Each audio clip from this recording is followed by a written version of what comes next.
Hallo liebe Lego-Fans, heute zeige ich euch ein paar coole Bautechniken aus meinem letzten Mock Ambush on Ragusa.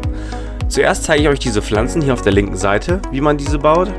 Dann ein paar kleine Sachen, die man vielleicht noch in anderen Mocks super verwenden kann. Diese Bälle und ganz zum Schluss dann diese Bögen im Hintergrund.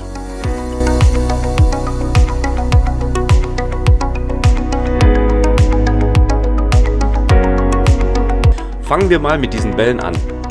Die haben allerdings nur 8 Teile, also sie sind super einfach zu bauen und was ihr dafür braucht, zeige ich euch jetzt.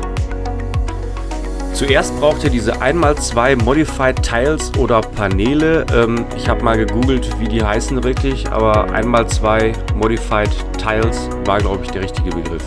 Zudem braucht ihr 6 von diesen Slider Plates, die ihr unter Schiffe baut, damit die halt schön über den Teppichboden gleiten.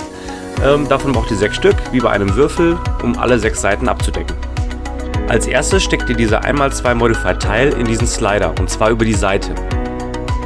Im nächsten Schritt nehmt ihr den zweiten und schiebt ihn an die schmale Seite 90 Grad versetzt entgegen. Damit habt ihr auch den Grundstein für die ganze Kugel geschaffen.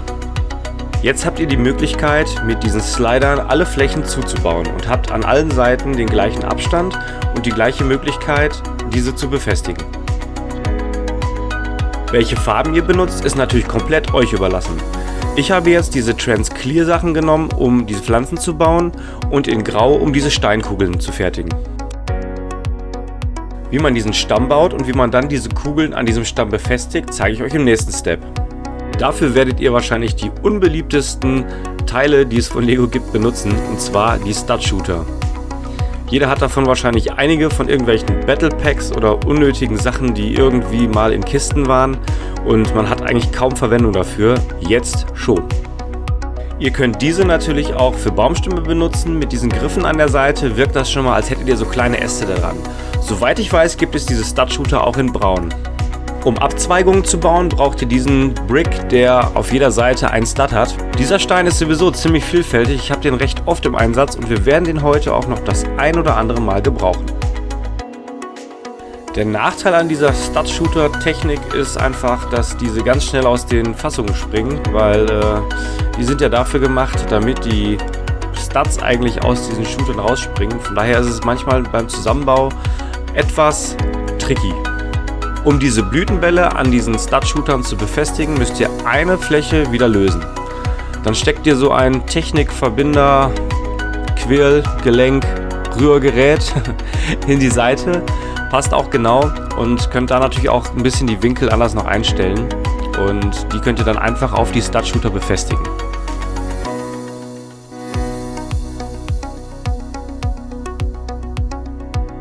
Wenn ihr möchtet, könnt ihr um den Stamm und um die Äste diese schwarzen Peitschen rumwickeln.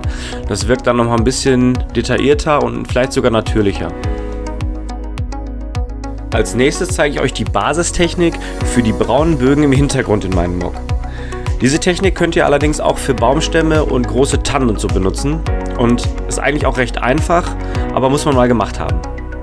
Ich habe diese Technik auch verwendet für meinen Ender-Mock. Ich verlinke es euch oben in der Infokarte. Dann könnt ihr das mal sehen, wie solche Stämme bei Tannen aussehen. Und da habe ich jetzt diese 2x2 Slopes benutzt, um dann halt den Stamm einigermaßen rund hinzubekommen. Ich nehme mal ganz gerne Teile, die ich nicht ganz so oft verwende, wie zum Beispiel diese Blüten. Davon habe ich recht viele. Und die kann man super nehmen, um den richtigen Abstand zu bekommen, um dann diese Teile, die wir gerade schon benutzt haben, mit diesen Studs on Side, darauf passend zu befestigen und den richtigen Abstand für die Slopes zu bekommen.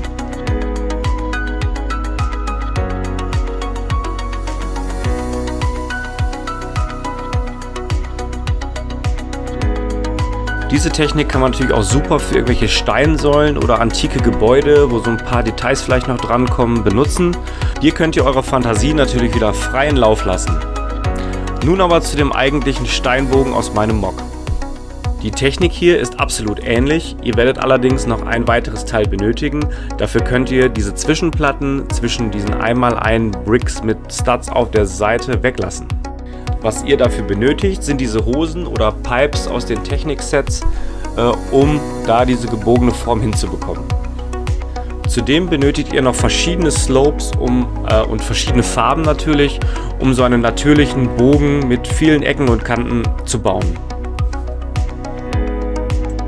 Im ersten Step schiebe ich mehrere von diesen 1x1 Bricks, von denen wir jetzt schon öfter gehört haben, auf meine Welle oder auf meine Pipe oder Hose, wie auch immer ihr die nennt.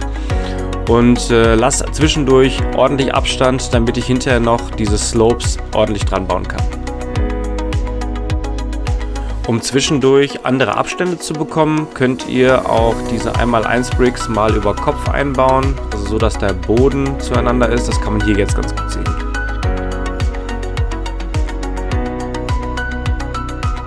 Der unterste Stein sollte natürlich so viel Platz haben, um den hinterher dann auch auf eure Baseplate drauf zu stecken. Anschließend könnt ihr frei wie ihr möchtet natürlich eure Slopes drumherum bauen. Und hier in dem Muster sieht es jetzt nicht ganz so schön aus, da könnt ihr euch natürlich wesentlich mehr Mühe geben, aber ich denke, das Prinzip ist damit klar. So, dann wollen wir das Ganze mal etwas mehr beschleunigen. Ich denke, ihr möchtet ja auch noch etwas bauen.